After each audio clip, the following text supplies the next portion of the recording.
Trapped by my husband in prison for 2 years for his mistress, watch how I got my revenge and turned them into homeless vagrants on the very day of my release. The cell walls were damp, smelling of a mixture of old concrete, dried sweat, and rotted hope. For Isabella, however, that wall was a giant calendar. With the tip of her rough, slightly broken thumbnail, she etched a tiny vertical line near the leg of her iron cot. The line was almost invisible if you didn't look closely, but to Isabella, it was a small mark of victory. 729 days. Tomorrow would be day 730, the day of her release.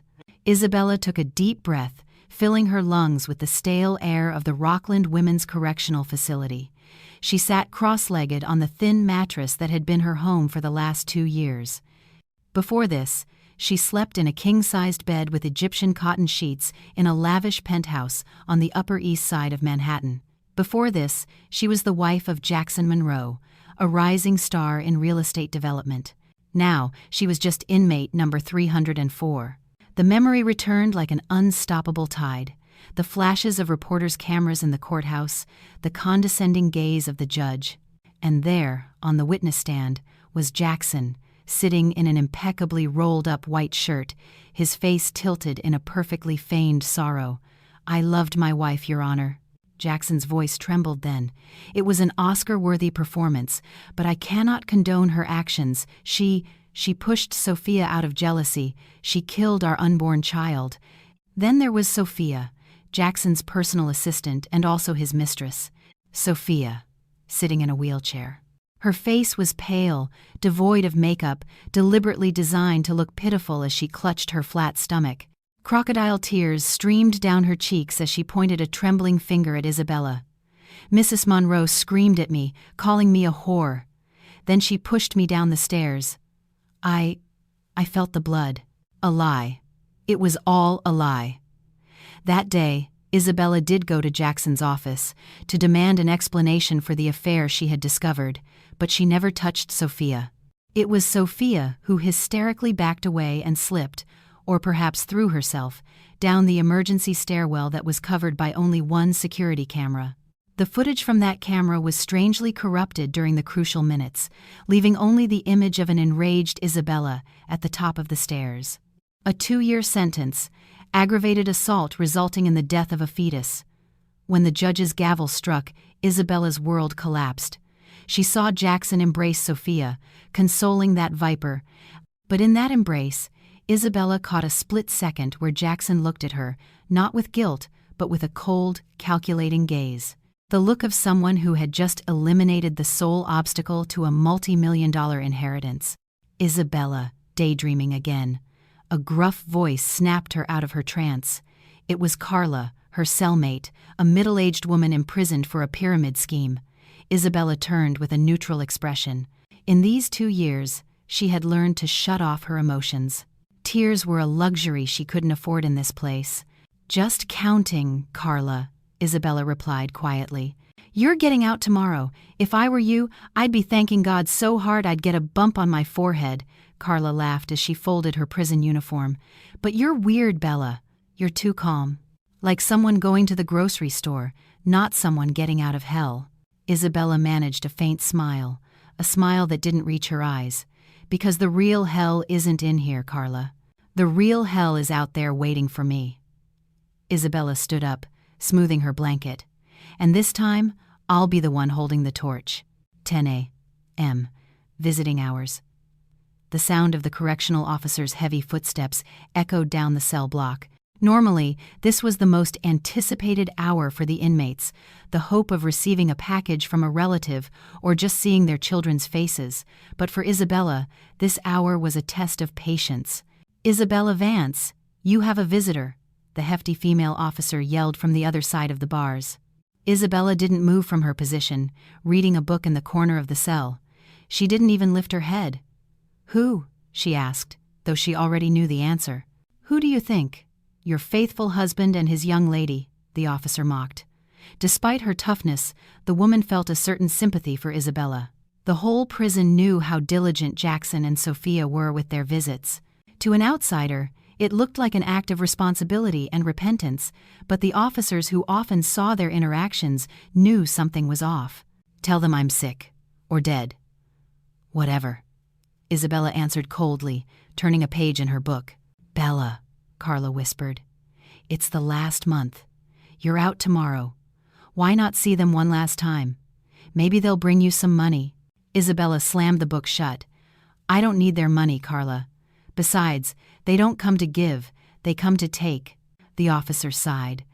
"Mrs. Vance, Mr. Monroe says it's urgent. He says it's about your late parents' estate assets. They're going to be seized by creditors if you don't sign today. He's brought a notary." Isabella laughed, a dry, sharp sound. "Tell the Honorable Mr. Monroe," Isabella said, looking directly at the officer, "that my hands are crippled. I haven't been able to hold a pen in 2 years because I've been too busy washing inmates' laundry. If my father's assets are seized, so be it. Let it all sink." The officer shook her head, giving up. "You're unbelievably stubborn. Fine. I'll tell him you refuse to see them again." When the officer left, Isabella leaned her back against the cold wall. Her heart was pounding, not from fear, but from contained rage. Every month, for 24 months, Jackson and Sophia had come. At first, they came with sweetness, bringing good food, pretending to want to reconcile. Jackson claimed he was forced to have her imprisoned by public pressure and Sophia's family.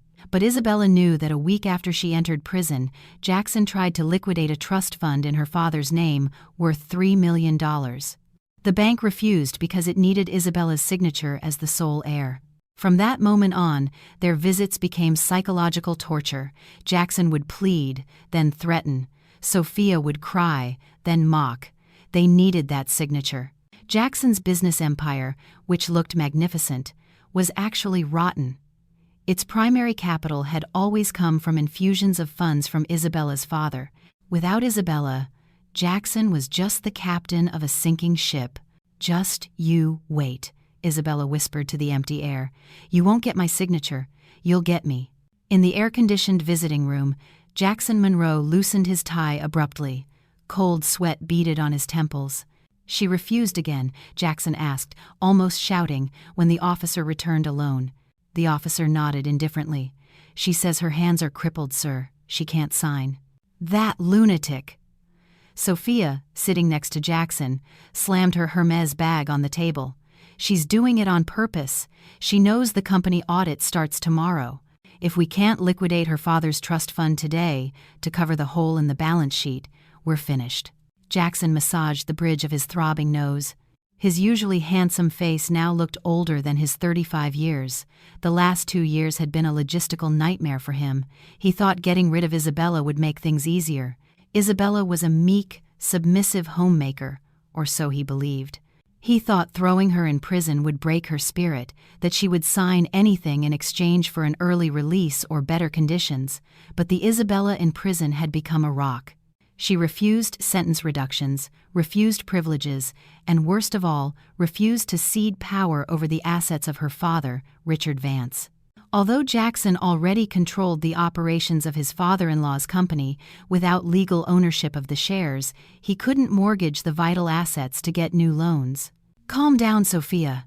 Don't shout in here," Jackson hissed. "Calm down? You're telling me to calm down?" Sophia glared at him, her beautiful face distorted by panic. "The developers for the Skyline Tower project are already demanding the third payment. If we don't pay by next week, the project stalls, and the media will smell blood. And remember, Jackson, she gets out tomorrow." Those words hung in the air like poison. She gets out tomorrow. So what if she gets out? Jackson tried to sound confident, though his heart faltered. She's just an ex-con. Who's going to believe her? Her reputation is destroyed. The baby killer label will follow her forever. We'll pick her up tomorrow. We'll take her home, lock her up. We'll pump her full of sedatives until she signs. Are you sure? Sophia looked at him doubtfully. She's been silent for 2 years, Jackson. Her silence is scary. She's never made a scene, never begged. She just refused. She has no one, Sophia. Her father's dead. Her fortune is locked. Her high society friends have abandoned her. She'll walk out of here a homeless woman if we don't take her in. Jackson said, trying to convince himself. Jackson stood up, adjusting his jacket. Let's go home. Let's prepare the script for tomorrow. Call the reporters. We'll create the narrative that we're a compassionate family welcoming back the wayward wife. That way, if she tries anything, the public will think she's an ungrateful wretch. Sophia huffed but followed Jackson.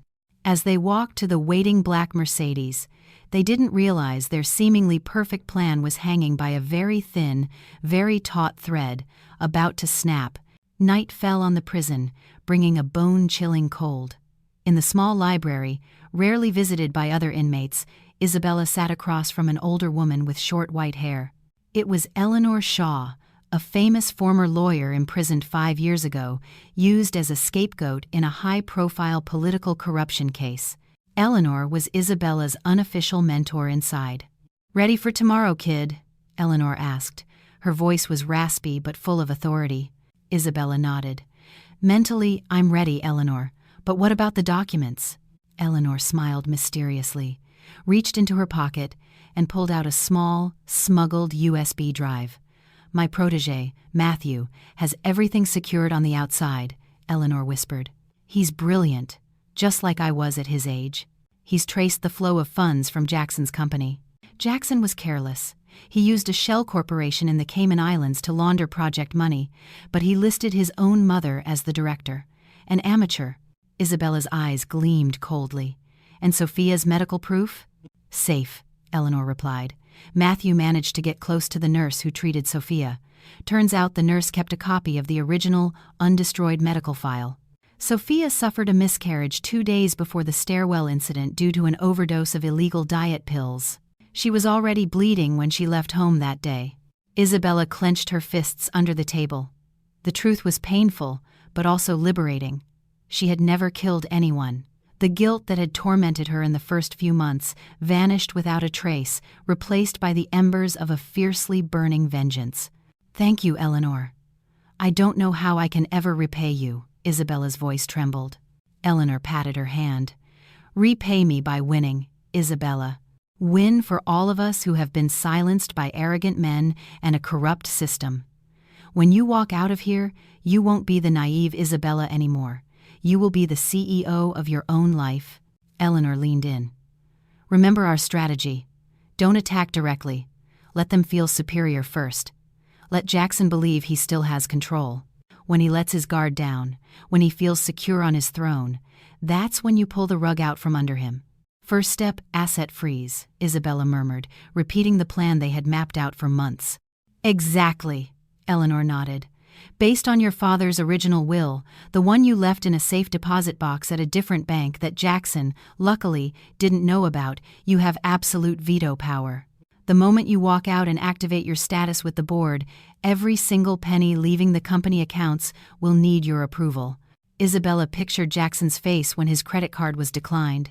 A faint smile returned to her lips. "One more thing," Eleanor added, her face serious. "Be careful. Jackson is cunning, but Sophia is reckless. Desperate people do desperate things."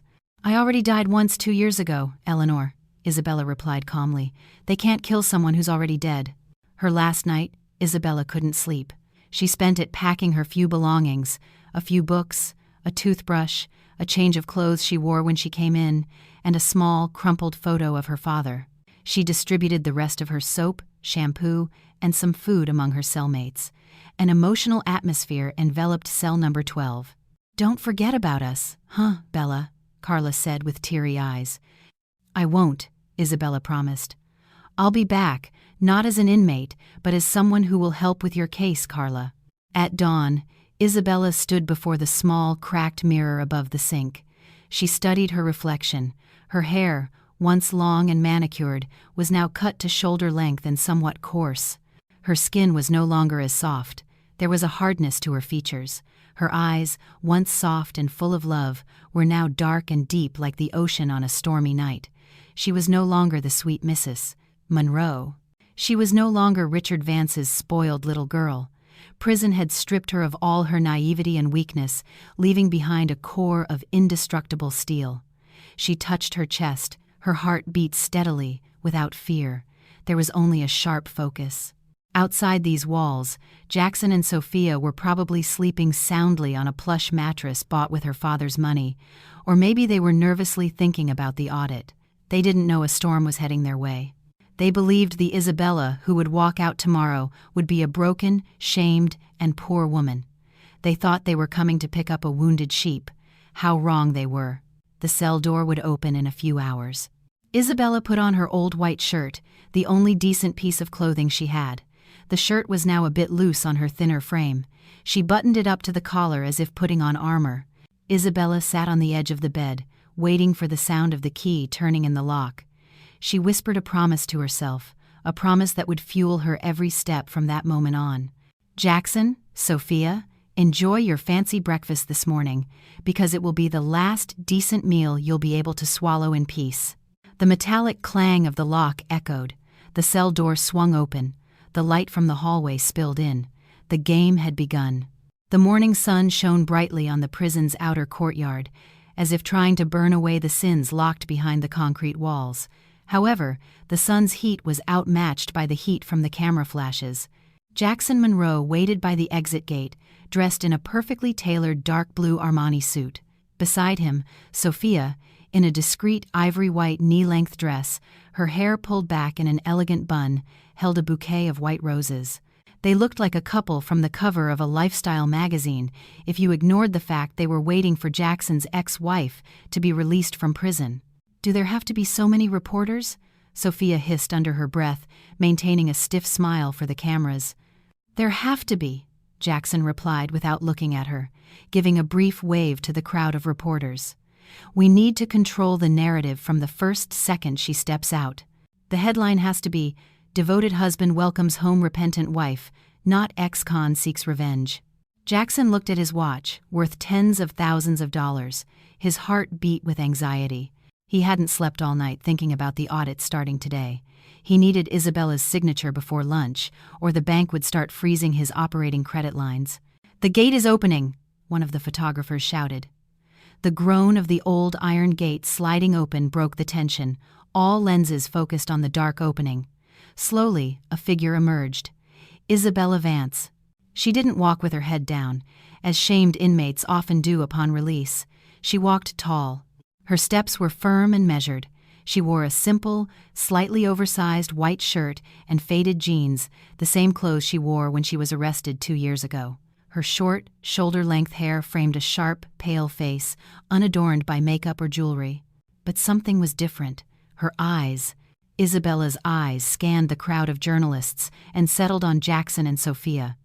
There was no longing, no sadness, not even explosive anger. Her gaze was empty, yet sharp as the barrel of a rifle about to fire. Jackson swallowed hard. He took a step forward, extending his arms with a practiced, emotional expression he had rehearsed in the mirror. "Isabella, honey, finally," Jackson said loudly for the microphones to catch. "Welcome back. We're here for you." Sophia stepped forward behind Jackson, offering the flowers with a trembling hand. "Sister-in-law, we've prepared your room at home. Let's start over, okay?" The cameras flashed frantically, capturing the moment of reconciliation. Isabella stopped 2 steps away from them. She looked at the white roses as if they were a dead rat. Then she looked at Jackson. The corner of her mouth lifted slightly, forming a twisted, chilling smile. She said nothing. She simply stepped to the side, walking right past Jackson as if he were a lamppost in her path. "Isabella," Jackson hissed, his voice turning sharp as he realized she was ignoring him. He grabbed her arm. "Don't make a scene. Get in the car now." The grip was strong, painful, but Isabella didn't flinch. She looked down at Jackson's hand on her arm, and then up at his eyes. "Let go of me," Isabella said quietly. Her voice was hoarse from disuse, but its coldness chilled Jackson to the bone. "Or I will scream in front of all these cameras that you are hurting me." Startled, Jackson instinctively released her arm. Isabella resumed her walk, leaving Jackson and Sophia standing there with ridiculous expressions and empty hands amidst a crowd of reporters who were beginning to whisper in confusion. "Where is she going?" "She has no one," Sophia said, panicking. Her voice began to rise, shattering the elegant image she had built. Isabella continued walking towards the main road. Jackson tried to follow, but his steps were halted by the soft roar of an approaching engine. A gleaming black Rolls-Royce Phantom pushed its way through the pack of journalists. The car was ostentatiously luxurious, a stark contrast to the dusty street in front of the prison. Its license plate was not ordinary, it indicated that its owner had access and power. The car stopped right in front of Isabella. A uniformed chauffeur quickly got out to open the rear door for her, but it wasn't the chauffeur that made Jackson's jaw drop. It was the figure of a young man in an impeccable suit who emerged from the passenger side and bowed respectfully to Isabella. Matthew Hayes, the young Harvard-educated lawyer famous for winning impossible cases against giant corporations. Jackson had tried to hire Matthew for his legal team last year but had been flatly rejected. What was Matthew doing here? For Isabella. "Good morning, Mrs. Vance." Matthew greeted her with a clear, respectful voice. "Per Eleanor's instructions, everything is ready." Isabella gave a brief nod. "Let's go, Matthew." Before getting into the luxurious vehicle, she turned one last time. She saw Jackson, his face red with anger and embarrassment, and Sophia staring at her in disbelief. Isabella offered no wave, no word. She simply got into the car, and the door closed with a solid, muffled thud, separating her world from theirs. The luxury car pulled away, kicking up a cloud of dust that hit Jackson in the face. "Mr. Monroe! Mr. Monroe!" The reporters now swarmed Jackson like sharks smelling blood. "Who picked up Mrs. Vance? Whose car is that? Is there a third party involved? Is the reconciliation off?" "No comment!" Jackson barked, losing his composure. He pushed a microphone away and roughly grabbed Sophia's hand. "Let's go." Inside their own luxury car, which now felt cramped and hot, Jackson slammed his fist on the steering wheel. "Who the hell was that who picked her up?" he yelled. "That's Matthew Hayes, Jackson." Sophia's voice trembled with fear. "The expensive lawyer. Where did Isabella get the money to hire him? Her accounts are empty. We checked." "I don't know," Jackson growled, starting the engine abruptly. "But wherever she's gone, we have to find her. I need that signature today." Meanwhile, in the quiet, cool Rolls-Royce, Isabella leaned her head back against the soft leather seat. The scent of expensive leather and sandalwood air freshener replaced the stale smell of the prison. "Where to, ma'am?" Matthew asked politely from the front seat, looking at her in the rearview mirror. "To the safe house, Matthew," Isabella replied, her eyes closed. "I want to take a shower. I want to wash the last remnants of his touch off of me." The safe house turned out to be a penthouse suite at a 5-star hotel in Midtown Manhattan. This property was one of many hidden assets of Isabella's late father, not registered on the books of the company Jackson managed, but in a private trust that only Isabella could access upon turning 30 or under certain emergency conditions. Her wrongful imprisonment had activated the emergency clause. Isabella stood under the hot stream of water in the spacious marble bathroom. Steam filled the room. She scrubbed her skin with a rough loofah, as if trying to scrape off the layer of epidermis that had touched the prison air, that had been touched by Jackson. Finally, tears came, mixing with the water. It wasn't a cry of sadness, but of release. She cried for her 2 stolen years. She cried for her father, who couldn't see her free. She cried for the child she never carried but was accused of killing. After an hour, Isabella emerged. On the king-sized bed was a selection of new clothes prepared by Matthew's team in her size. They were no longer the feminine, pastel-toned dresses Jackson liked to make Isabella look like a submissive wife. The selection was bold, modern, and powerful. Structured blazers, high-waisted trousers, silk blouses in navy and black, the colors of power. Isabella chose a pristine white pantsuit with an elegant, asymmetrical cut. White, not as a symbol of purity, but as a blank canvas, or perhaps as the shroud for Jackson's career. As she buttoned the blazer, Matthew knocked and entered with a thick stack of documents. "Pardon the interruption, ma'am. The notary is waiting in the living room. We need your signature for the full transfer of power over your father's holding company." Isabella sat at the vanity, allowing a professional stylist, also arranged by Matthew, to cut her hair into a sharp bob that framed her determined features. "Read me the key points, Matthew," Isabella ordered, studying her new reflection in the mirror. Point 1. Matthew opened a blue folder. The power of attorney you granted to Jackson Monroe 3 years ago is hereby revoked. Point 2. Your status as the majority shareholder with 90% of the shares is activated. Point 3. All assets, both liquid and real estate, in the name of the company or affiliated persons, are frozen for a forensic audit. Proceed, Isabella said succinctly. There's one more thing, ma'am. Matthew hesitated for a moment. The bank has informed us that Mr. Monroe is requesting an emergency fund withdrawal of $1.2 million this afternoon, using a property certificate in the Hamptons as collateral. The certificate is in your name, but he holds the old power of attorney. Isabella swiveled her chair to face Matthew. Her face, now with light but firm makeup, looked formidable. Let him request it, Isabella said coldly. Let him feel victorious until the very last second. Then cut off his access, just as he's about to swallow the bait. Isabella stood, slipping on a pair of blood-red stiletto heels. The sound of her steps on the marble floor echoed like the strike of a judge's gavel. I'm done being the victim, Matthew. Now, show them who the real owner of all the luxury they enjoy is. While Isabella plotted her war strategy, Jackson was trying to bail water out of a sinking ship. At the headquarters of the Monroe Group, ironically located in a building owned by Isabella's father, Jackson paced back and forth in the boardroom. Across from him, 3 major investors looked nervous after seeing the morning news. Mr. Monroe, one of the investors, cleared his throat. The news this morning. Your wife refused to come home with you. Will this affect the ownership dispute over the assets? We hear the land for the Miami project is still in her name. Jackson laughed, a laugh too loud and forced. Oh, Mr. Garrotti, don't believe the cheap gossip. My wife Isabella, 2 years in prison has affected her mental health a bit. She was embarrassed to face the media, so she left discreetly in a car from the mental health clinic I hired. She needs time alone. The assets are secure. 100% secure, another investor pressed. 100%, Jackson lied smoothly. In fact, this very afternoon, I'll be signing for the release of fresh funds to accelerate our project. You have nothing to worry about. Isabella is a dutiful wife. As soon as she calms down, she'll sign anything I put in front of her. Sophia entered the room with a tray of coffee, once again playing her role as the efficient assistant. She smiled sweetly at the investors, but her eyes betrayed panic when they met Jackson's.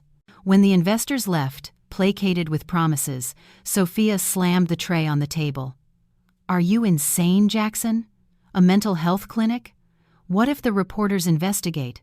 We don't even know where she is. Shut up, Sophia, Jackson barked. I'm buying time. The bank just called. The verification for the $1.2 million withdrawal is in process. As soon as that money is in our account, we pay the suppliers, secure our position, and then we find Isabella. If we have to, we'll hire some thugs to bring her home. Jackson's phone pinged. A notification from the bank. Verification process in its final stage. Jackson sighed in relief. See? The old power of attorney still works. Isabella is a fool. She didn't go straight to a lawyer when she got out. She must be crying in some corner. We have to celebrate tonight, Jackson, Sophia said, beginning to calm down. To relax our nerves and to show the public we're not worried. Let's have dinner at the Summit Room. Invite some high society friends. Good idea, Jackson nodded, adjusting his tie. His confidence was slowly returning. He felt he was still in control. He had always won against the weak Isabella. Why should this time be any different? They didn't realize that across town, a certified legal notice was being dispatched to that bank's headquarters, a notice on the letterhead of Matthew Hayes and Associates, attaching a newly signed legal document from just 5 minutes prior. The Summit Room restaurant was buzzing that night with New York's elite. Crystal chandeliers cast a warm glow. Soft jazz music floated through the air. Jackson and Sophia were seated at the best table in the center of the room. Sophia wore a new evening gown she had bought that afternoon on the company credit card, of course. They were surrounded by 2 other couples, business partners they were trying to court. So it's true Isabella has mental problems? Asked Mrs. Linares, a socialite with a penchant for gossip. Sophia put on a look of feigned sadness. Yes, my dear, it's such a shame.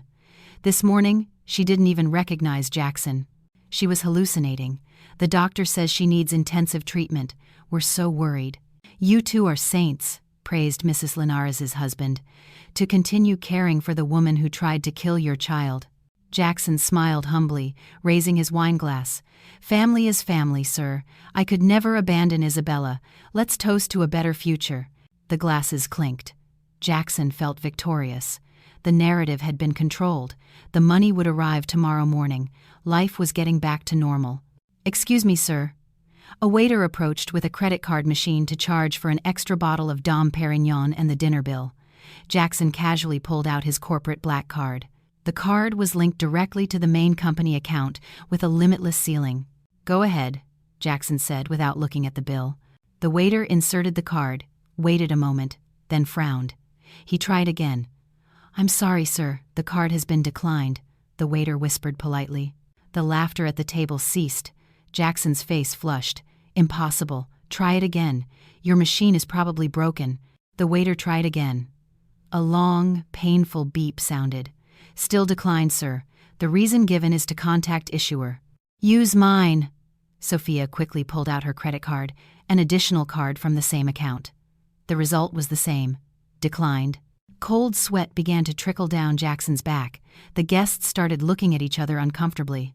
Maybe there's a problem with the bank system. Jackson tried to laugh, but it sounded hollow. One moment, I'll call finance. Jackson stepped away from the table, his hands trembling as he dialed the number of his company's CFO. Hello, Mr. Ramos. Why aren't the corporate cards working?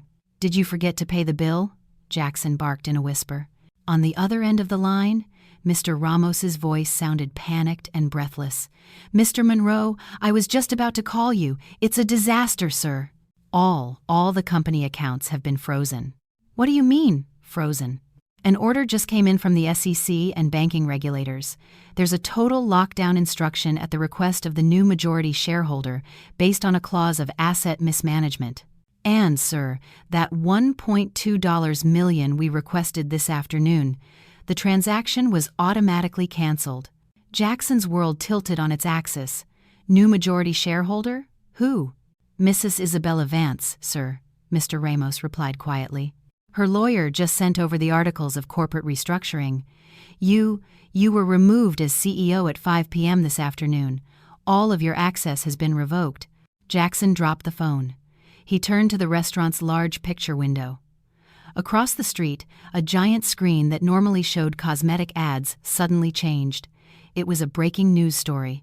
On the screen, Isabella's face, beautiful, firm, and powerful, was at a podium giving a press conference. The volume on the restaurant bar's TV was turned up by other patrons. I, Isabella Vance, as the rightful owner of the Vance Group, am today announcing a complete restructuring of the management. We have found evidence of massive embezzlement of funds over the last 2 years. As of today, I am assuming full control and will be pursuing legal action against the parties who have harmed this company. On the screen, Isabella looked directly into the camera, as if staring straight into the eyes of the paralyzed Jackson inside the luxurious restaurant, unable to pay his bill. Every eye in the restaurant was now on Jackson and Sophia. The whispers of admiration for the saintly family turned into looks of scorn and mockery.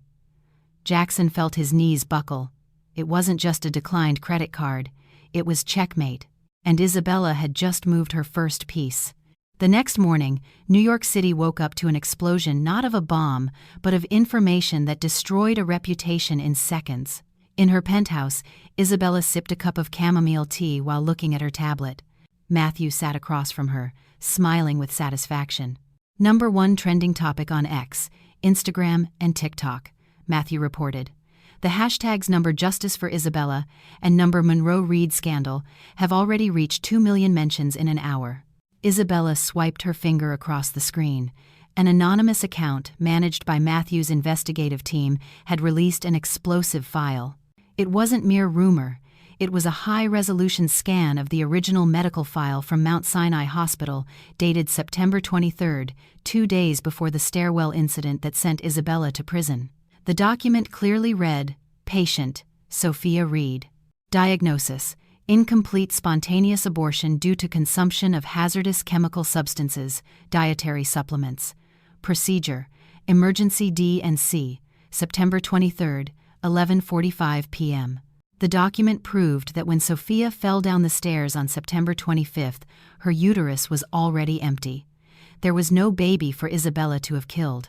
Only the drama of a manipulative woman who used her own miscarriage to get rid of the rightful wife. Across town, in the lavish penthouse that once belonged to Isabella, the atmosphere was tense. Jackson smashed his phone against the wall, shattering the screen. His breathing was ragged. His bloodshot eyes glared at Sophia, who was huddled on the sofa, her face as pale as wax. "Explain it to me." Jackson's voice was low, trembling with an anger about to erupt. "Explain why that medical file says you miscarried 2 days before Isabella came to the office." It's fake, Jackson. Isabella forged it," Sophia tried to deny, but her voice broke. "Don't lie to me anymore," Jackson shouted, striding over and grabbing her by the shoulders. "I just called the hospital director. He's terrified. He says the file is authentic and was stolen by a nursing intern. So it's true. You had already miscarried because of your damned diet pills, and then you faked a fall to send Isabella to prison." Sophia broke down, crying hysterically. "I was scared, Jackson. You said back then that if I was pregnant, you would divorce Isabella, but then I lost the baby. I was afraid you would leave me if you knew the baby was gone. Then Isabella came in, furious. I saw an opportunity. I thought if Isabella went to prison, we could be happy forever." Jackson let go of her, stepping back as if he had touched something infectious. The betrayal left him speechless. For 2 years, he had lived convinced he was doing the right thing, seeking justice for his dead child. That conviction justified all his cruelty towards Isabella, but it turned out he was just a pawn in Sophia's twisted game. He had imprisoned his loyal wife for a liar. "Jackson, we have to deny it. Let's hire a lawyer. Let's pay off some influencers," Sophia begged, crawling to hug his legs. "With what money?" Jackson yelled in frustration. "My accounts are frozen, Sophia. My cards don't work. And now everyone knows you're a liar and I'm the idiot husband who imprisoned his innocent wife." The insistent ringing of the doorbell interrupted their argument. It wasn't a guest's ring, but a long, demanding buzz. Jackson looked at the security monitor. In front of the building's tall gate were 2 police cars, a moving truck, and, standing in the middle of it all, the figure that made his blood run cold. Isabella. The automatic gate opened, not because Jackson pushed the button, but because Isabella's team had overridden the security system. Isabella walked onto the grounds of her childhood home. The modern pre-war building with its majestic white pillars looked the same, but the atmosphere was different. The landscaping was too perfect. There were new, tacky sculptures in the garden, undoubtedly Sophia's taste. Behind Isabella walked Matthew, 4 police officers, and 2 court officers. The front door flew open. Jackson emerged, his face a mess, followed by a still sobbing Sophia. "What the hell is this, Isabella?" Jackson yelled, trying to maintain the last shreds of his authority in front of the police. "You can't just walk in here. This is still my home." Isabella stopped on the first step of the porch. She looked up at Jackson from a lower position, but somehow Jackson felt tiny. "Your home?" Isabella asked quietly. She turned to Matthew. "Matthew, please read property deed number 405 and the 2018 deed of gift." Matthew opened his leather-bound folder. "The property and building are registered in the name of Isabella Vance. Absolute donation from Mr. Richard Vance. No community property clause exists, as it was acquired before the marriage and holds the status of separate property. Based on this morning's temporary court order, the legal owner requests the immediate eviction of the property, as the current occupants have no legal right of residence." Jackson's face turned ashen. "But I'm your husband. This is our house." "You'll soon be my ex-husband," Isabella corrected him coldly. "And let me correct you again, Jackson. This is my house. You were just a guest who overstayed his welcome and started stealing the silverware." Isabella motioned to the officers. "Get their things. Only personal clothing and effects. All furniture, art, electronics, and jewelry purchased with company money. Stay here for the audit." "You can't do this!" Sophia screamed. She tried to lunge at Isabella, but a female police officer firmly restrained her. "I am the lady of this house." Isabella looked at Sophia with a gaze that could freeze blood. "You are no lady, Sophia. You are just a parasite that landed on the wrong host," Isabella said. "You have 30 minutes to pack, or I will have my men throw your bags onto the street." "Isabella." Jackson looked at her, searching for any trace of the sweet woman he once knew. The woman who always made his coffee in the morning, who massaged his feet when he was tired. That woman was dead. "Isabella."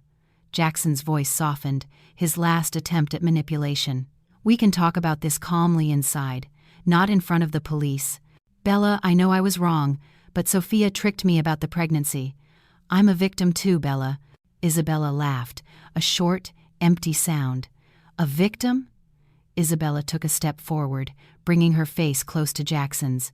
"You are not a victim, Jackson. You are a greedy man who chose to believe his mistress over the wife who stood by you for 10 years. You don't regret that Sophia lied. You regret that you got caught." She turned, giving them her back. "You have 25 minutes left. For every minute you are late, one of your bags will be burned." Jackson and Sophia had no choice. Under the supervision of the police, they ran to their room, panickedly stuffing clothes into suitcases. Jackson tried to grab his Rolex from a drawer, but an officer stopped him. "Sorry, sir. That's listed as a company asset from last year. It's being confiscated." Half an hour later, Jackson and Sophia stood on the sidewalk outside the gate. 2 large suitcases and several carry-on bags lay at their feet. The gate slowly closed in front of them. Neighbors began to come out to witness the drama, whispering. Jackson Monroe, the successful CEO, was now on the street like a high-class homeless man.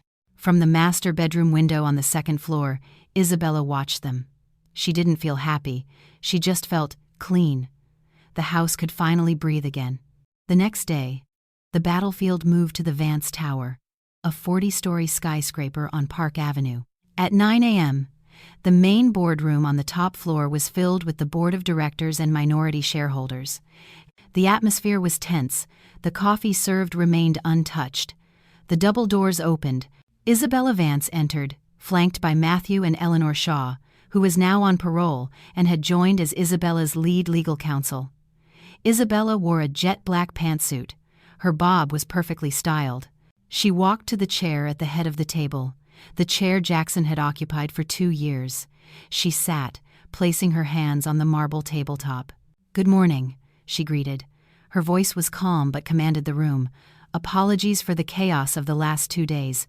We are here to take out the trash." Suddenly, the boardroom door was forced open. Jackson burst in, dodging security guards who tried to stop him. He was still wearing the wrinkled suit from the day before.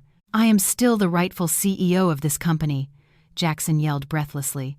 "This meeting is not valid without my presence. I built this company for the last 2 years while she was in prison." "Built?" Isabella raised an eyebrow. She pressed a button on the projector remote. A graph appeared on the giant screen. A red line plummeted downwards. "During your 2 years of leadership, Jackson," Isabella began her presentation as if Jackson were an incompetent intern. "Net profits fell by 40%. Short-term debt increased by 200%. And most interestingly," Isabella pressed another button. A list of suspicious transactions appeared. There was a fund flow of $1 million to a company called V.I. Interiors, a shell company owned by one Sophia Reed. What was this for? "Interior Consulting Services," Isabella read in a mocking tone. "What interior design costs $1 million? The redecoration of hell?"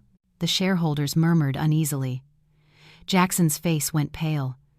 He knew those funds. It was the money he had used to buy Sophia an apartment and a luxury car without it being traced as a personal asset. It was a business diversification strategy. Jackson tried to excuse himself, but his voice was weak. "It's embezzlement, Jackson," Eleanor cut him off sharply. "Section 18 of the U.S. Code. And since you did it in the course of your duties, the penalty is enhanced." Isabella stood up. "As the holder of 90% of the voting shares, I exercise my right. The only item on today's agenda is the removal of Jackson Monroe as CEO with dishonorable discharge and the filing of a lawsuit for damages for all company losses." "I agree," exclaimed one of the oldest board members, who had long hated Jackson's arrogant leadership style. "I agree," the others chorused. Jackson stood frozen in the middle of the room. He looked around for an ally, but the people who once flattered him, who laughed with him on the golf course, now looked away. In the world of business, there are no eternal friends, only interests. And Jackson was no longer of any value. "Security," Isabella called calmly. "Please escort Mr.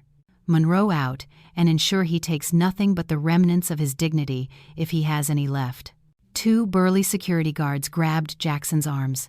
He resisted weakly, his eyes fixed on Isabella. "You're cruel, Bella," Jackson whispered. "I learned from the best," Isabella replied without blinking. The door closed. Jackson was cast out of his own kingdom. Inside, Isabella sat down again. "All right, gentlemen, let's talk about how we're going to save this ship," Isabella said, opening a new chapter for her father's company. Room 204 of the Liberty View Motel was small. It smelled of stale cigarettes, and the air conditioner rattled like an old tractor. Jackson sat on the edge of the lumpy bed, staring at the peeling wall. On the floor, his luxury suitcases filled with designer clothes were piled up, looking ridiculous in the dingy room. 3 days had passed since they were kicked out. The credit cards didn't work. The cash Jackson had left in his wallet was barely $300 a pittance for someone who used to spend that on a single dinner. His Mercedes had been repossessed by the finance company the previous evening. It turned out Jackson was 3 months behind on payments. The money had been diverted to cover Sophia's lifestyle. "It's so hot in here, I can't sleep," Sophia complained. She had just come out of the bathroom, where the faucet dripped incessantly. "Stop complaining," Jackson muttered without turning. "Stop complaining?" Sophia exploded. She threw a wet towel at Jackson's face. "This is all your fault. You said you were a business genius. You said Isabella's assets were under your control. And what happened? You're just a puppet. Without Isabella's signature, you have nothing." Jackson swatted the towel away, stood up, and pushed Sophia against the cheap wooden wardrobe. "My fault!" he yelled, his eyes bloodshot. "Do you own a mirror? This whole thing fell apart because of your lie, Sophia. If you hadn't faked the fall, if you hadn't put on that dirty show, Isabella wouldn't have gone to prison. We probably would have divorced amicably. I would have gotten part of the marital assets, and we'd still be rich. But no, you got greedy. You wanted to see her destroyed. And now look who's destroyed." "I did it for us," Sophia screamed back through tears. "I love you, you idiot." "Love?" Jackson laughed bitterly. "You loved my credit card. You loved the status of being Mrs. Monroe. Now that I have nothing, do you still love me?" Sophia fell silent. Her eyes darted around nervously, avoiding Jackson's gaze. The painful silence filled the room. Sophia's unsaid answer was more hurtful than a slap. "I knew it," he hissed, sitting back down and burying his face in his hands. "Jackson." Sophia's voice changed, becoming calculating. "We can sell my jewelry, my bags, they're still worth something. We can run away, to Mexico or Canada.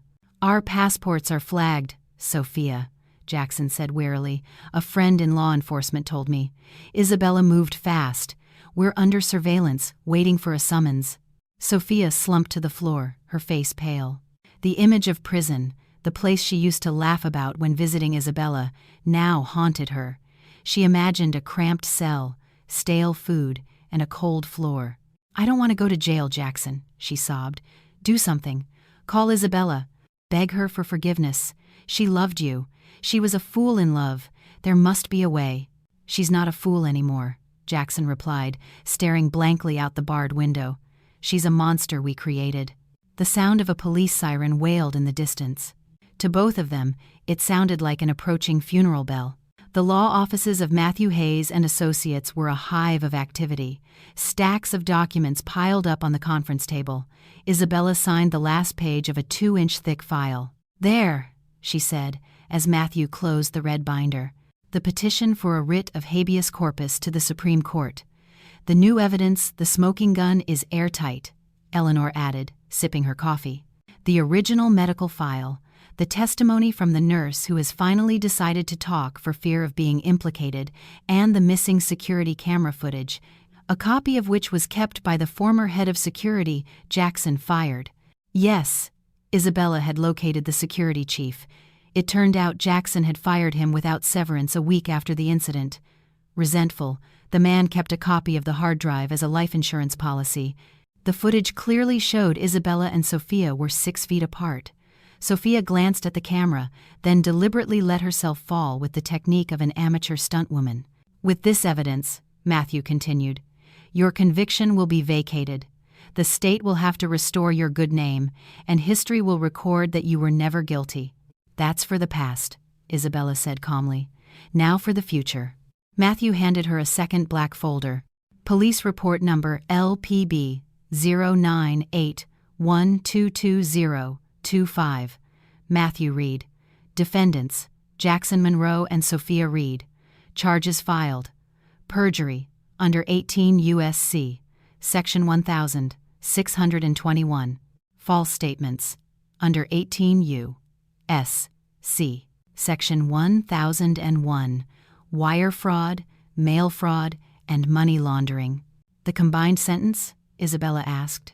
For Jackson, with embezzlement and money laundering, it could be up to 15 years, Eleanor replied.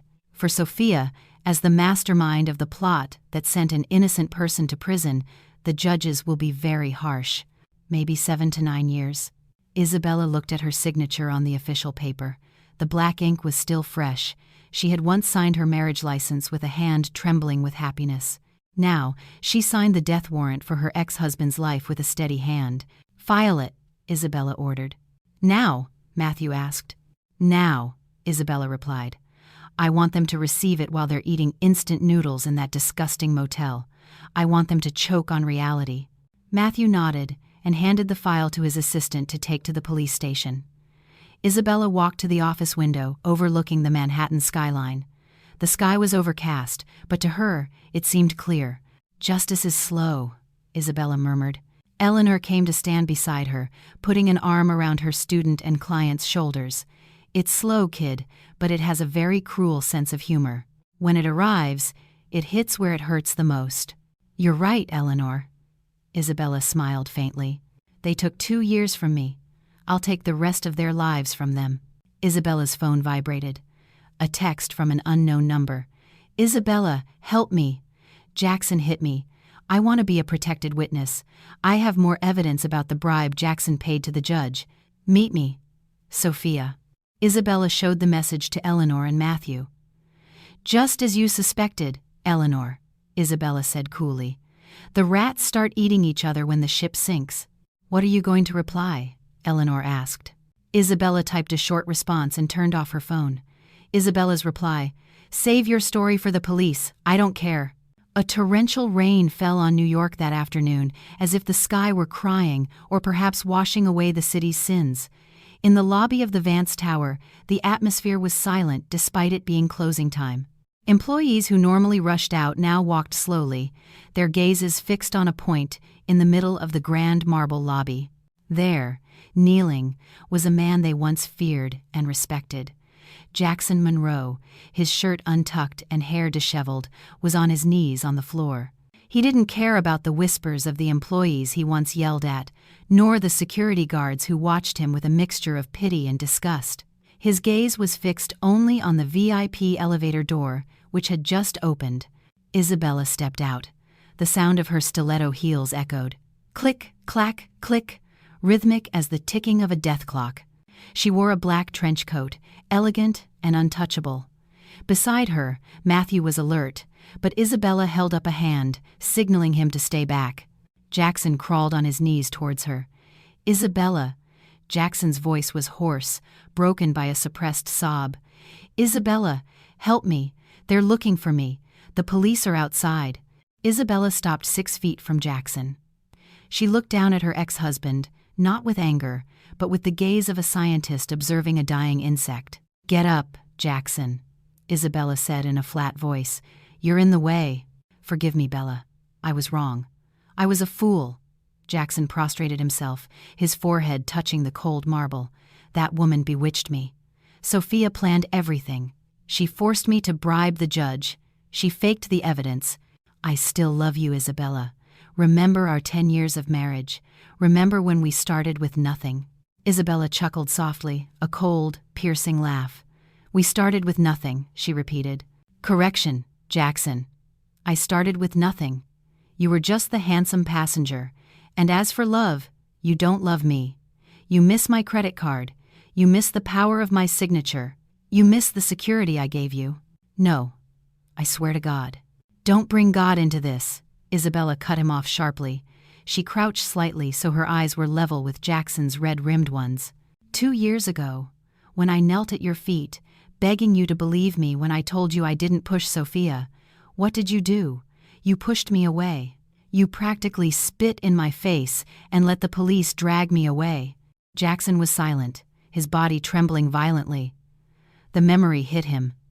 Now, Isabella whispered, you're feeling 1,000th of my desperation back then.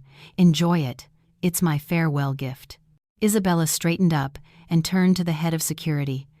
Mr. Garcia, please clean up this mess and allow the police officers outside to enter. Isabella, no! Isabella! Jackson tried to grab her leg, but 2 guards held him firmly. From the lobby's revolving door, 4 uniformed police officers entered, handcuffs in hand. Jackson Monroe, an officer said firmly, you are under arrest for suspicion of money laundering, embezzlement, and perjury. Click! The sound of the handcuffs closing. Isabella didn't turn back. She walked to her waiting car, leaving Jackson behind as he was dragged out, accompanied by the flashes of reporters' cameras waiting at the door. The interrogation room at the police precinct was cold and smelled of stale coffee. On one side of the metal table, Sophia Reed sat with trembling hands, clutching a plastic cup. Her usually radiant face was now dull, her eyes swollen. Across from her, a seasoned detective stared at her while Matthew, present as the plaintiff's attorney, watched from behind a one-way mirror in the adjacent room. Miss Reed, the detective said, the medical evidence is conclusive. You faked a pregnancy and a miscarriage to send Mrs. Vance to prison. The penalty is 7 years, but you could get a reduction if you cooperate in uncovering a larger case. Sophia swallowed hard. She knew this was her only way out. Jackson was finished. There was no point in being loyal to a sinking ship. What guarantee do I have, detective? She asked quietly. We will propose you as a cooperating witness to the district attorney. Your sentence will be reduced, the detective replied. We need proof of Jackson's involvement in bribing the judge at the trial 2 years ago. Sophia took a deep breath and rummaged through her purse, which had been confiscated but she was allowed to access. She pulled out a small pink USB drive. Jackson thinks he's so smart, Sophia said, her voice turning bitter and vengeful. He deleted all the chats and emails, but he forgot something. I handled the transfers. I always made backups of everything as insurance for my future. The detective took the drive and plugged it into a laptop. The screen displayed a series of cryptocurrency transfers and recordings of phone conversations. Jackson's voice. Recording. Listen, the judge needs another 100 grand to make sure the sentence is the maximum. Take it from the company's marketing funds. Isabella has to be in prison for at least 2 years to give me time to transfer the Miami properties. Sophia's voice. Recording. But that's risky, honey. Jackson's voice. Just do it. Or do you want us to end up poor?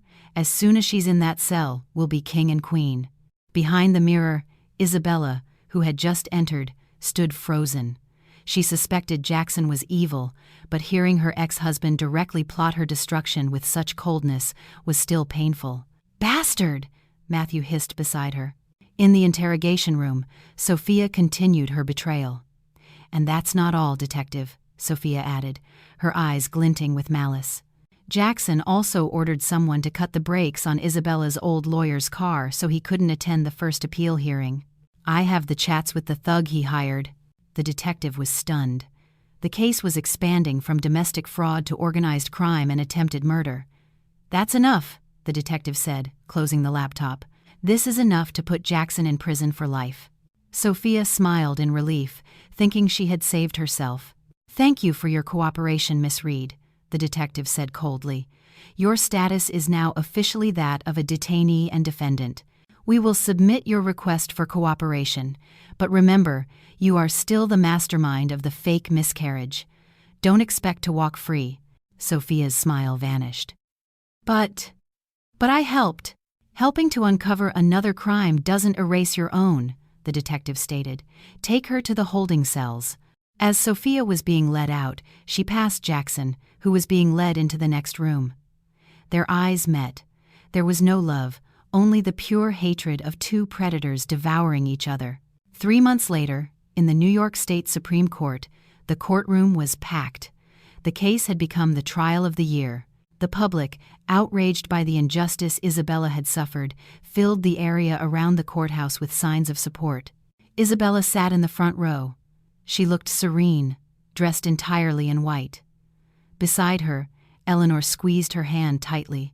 The presiding judge, not the same one as before, the previous one had been disbarred and was now also a defendant, banged his gavel to begin the reading of the verdict. Jackson and Sophia sat in the dock, separated by 2 police officers. Jackson looked gaunt, his hair had turned gray, his eyes were sunken. Sophia kept her head down, crying silently. "This court is now in session." The judge's voice boomed. Isabella's heart pounded. The moment of truth. The court finds the defendant, Jackson Monroe, guilty of the charges of bribery, money laundering, and fraud causing harm to third parties.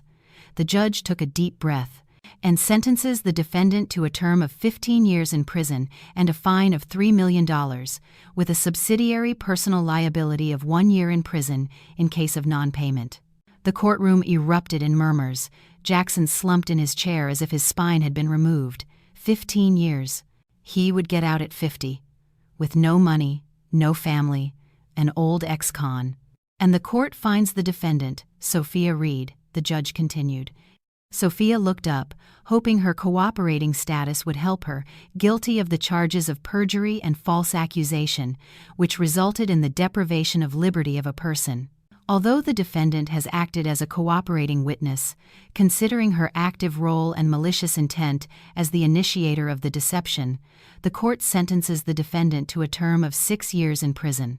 Sophia screamed hysterically, "No, it's not fair. It was Jackson who made me. 6 years. Remove her from the court," the judge ordered. Jackson didn't scream. He just turned to find Isabella in the crowd. Isabella didn't look away. She met his gaze directly and gave a slow, deliberate nod, a period at the end of a sentence. As Jackson was led away through a side door, he saw Isabella standing, surrounded by the flashes of cameras, smiling. A real smile for the first time in 3 years. Jackson realized it was the last time he would see the light of day as a free man. 1 year later, Isabella stood on a large plot of land on the outskirts of New York. Behind her, a new, pleasant, modern building had just been completed. A sign at the entrance read, "The Phoenix Foundation, Legal Aid and Empowerment Center for Women." "It's beautiful, ma'am," said Matthew, who stood beside her. Matthew was no longer just her lawyer, but also the foundation's chief operating officer. "This is just the beginning, Matthew," Isabella replied, smiling. "This building will be a home for voiceless women, women like me, silenced by the system and their partners." Isabella had sold the Vance Group. She wanted nothing to do with a real estate business filled with bad memories of Jackson. With the money from the sale, plus the assets from Jackson that the state returned to her as compensation, she built the foundation and invested in green technologies, a quieter sector. The name Isabella Vance was now known as that of a philanthropist and activist, not as Jackson's ex-wife or a victim. She had rewritten her own identity. That afternoon, Isabella went to the cemetery. She placed a bouquet of lilies on her father's grave. "Dad," Isabella whispered, stroking the headstone, "it's all over. Your fortune is back and being used for good. Our name is clean." A gentle breeze blew, rustling the leaves of the trees. Isabella felt peace. The vengeance that once burned in her chest had been extinguished, replaced by a vast, serene relief. She no longer lived to destroy Jackson. She lived for herself. Her phone buzzed. A calendar reminder. Monthly visit. Isabella smiled wryly. There was one last thing she had to do to close the circle perfectly. Green Haven Correctional Facility. The atmosphere in the visiting room was noisy, but to Isabella it felt silent. She sat in a cold metal chair, separated by thick glass and bars. A familiar position, but now the roles were reversed. The door opposite opened. Jackson entered, escorted by a guard. He looked pathetic. He had only been in prison for a year, but he looked 10 years older. His head was shaved due to lice. His face was rough and sallow, with a scar on his temple, probably from a fight.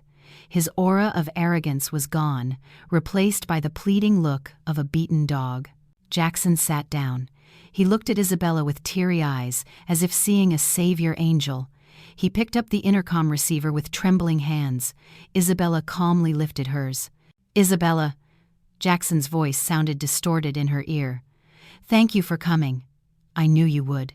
You still care about me, right?" Isabella remained silent, letting Jackson talk. "This is hell, Bella," Jackson began to cry. "They beat me. The food is garbage. I can't take it anymore, Bella. Please, help me. File an appeal. You have connections now. Or at least send me money. My commissary account is at 0. I'm starving." Isabella looked at this man, the man she once adored, the man who threw her into a place just like this without a second thought. "I didn't come here to save you, Jackson." Isabella's voice was clear and calm. "Then why?" Jackson was stunned. Isabella took a brown envelope from her purse and held it up to the glass. "This is a copy of our finalized divorce decree and the settlement of marital assets. The court has decided that since you were the cause of the divorce and committed a crime against your spouse, you receive not a single cent." Jackson's face fell. The hope of money vanished. "And one more thing," Isabella continued. "I came to return this." Isabella pulled out the white gold wedding band Jackson had given her, the ring she had kept in the deepest drawer. "The guard will give it to you later," she said. "Sell it. Maybe it will get you enough for a month's worth of cigarettes and ramen in the commissary." "Isabella, don't do this," Jackson sobbed. "I'm your husband." "I'm sorry." Isabella stood up, adjusting her blazer. "You used to visit me every month, waiting for me to break and surrender," Isabella said, looking directly into Jackson's eyes through the glass. "Today, I came to make sure you see that I am whole, happy, and that I have won." "Isabella, wait! When will you come back?" Jackson yelled desperately as Isabella began to turn away. "Don't leave me alone, Isabella." Isabella paused for a moment and turned slightly. "There will be no more visits, Jackson. This is the last one. Enjoy the rest of your life in the box you built for yourself." Isabella hung up the phone. The connection went dead. Behind the glass, Jackson was screaming without a sound, pounding on the glass, begging, crying. But Isabella was already gone. The heavy iron door opened, letting the bright sunlight greet her. She took a deep breath, inhaling the true air of freedom. No burdens, no past. Isabella walked to her car, where Matthew was waiting with a smile. She got in, and the vehicle slowly pulled away, leaving the grim prison building further and further behind, until it became a tiny dot that finally disappeared in the rearview mirror.